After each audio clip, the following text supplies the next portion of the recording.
सुबह 3:55 पर अमेरिका के ट्रेड रिप्रेजेंटेटिव जॉनसन ग्रियर के द्वारा अमेरिका और भारत के द्विपक्षीय समझौते के फ्रेमवर्क एग्रीमेंट की घोषणा हुई, जिसे सुबह 5:55 पर फिर पीयूष गोयल, जो भारत के वाणिज्य मंत्री हैं, उन्होंने दोहराया।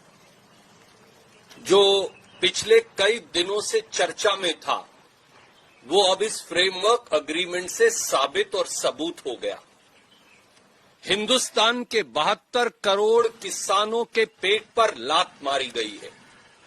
हिंदुस्तान के 72 करोड़ अन्नदाताओं, खेत मजदूरों और किसानों की रोजी रोटी को छीनने का काम किया गया है। हिंदुस्तान के 72 करोड़ अन्नदाताओं और किसानों, उनकी फार्म प्रोड्यूस को अमेरिका के हितों के आगे खिलवाड़ कर बेच देने का काम किया गया है। अगर आप ये फ्रेमवर्क एग्रीमेंट पढ़ें तो ये है वो फ्रेमवर्क एग्रीमेंट जो अमेरिका और भारत ने जारी किया है। इसकी पहली लाइन में ही ये लिखा है कि अमेरिका के खाद्य और सभी कृषि उत्पाद भारत में 0% टैरिफ पर आएंगे।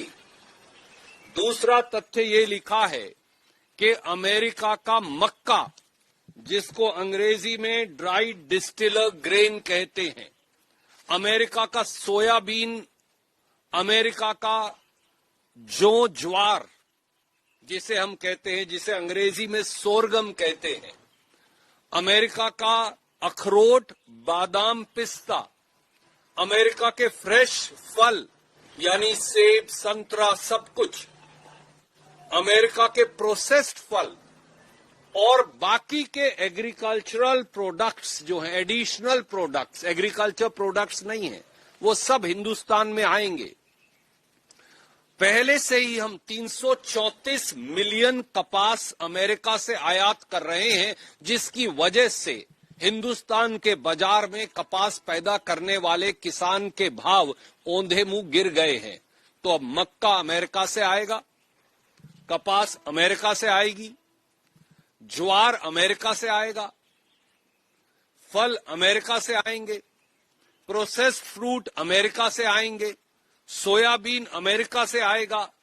तो मोदी जी, पीयूष गोयल जी, हिंदुस्तान के किसान का क्या होगा? वो कहां जाएगा? और वो कौन से एडिशनल प्रोडक्ट हैं? क्या इस एडिशनल प्रोडक्ट का मतलब ये है कि अब अमेरिका से दूध भी आएगा, गेहूं भी आएगी, अमेरिका से डायरी प्रोडक्ट्स भी आएंगे?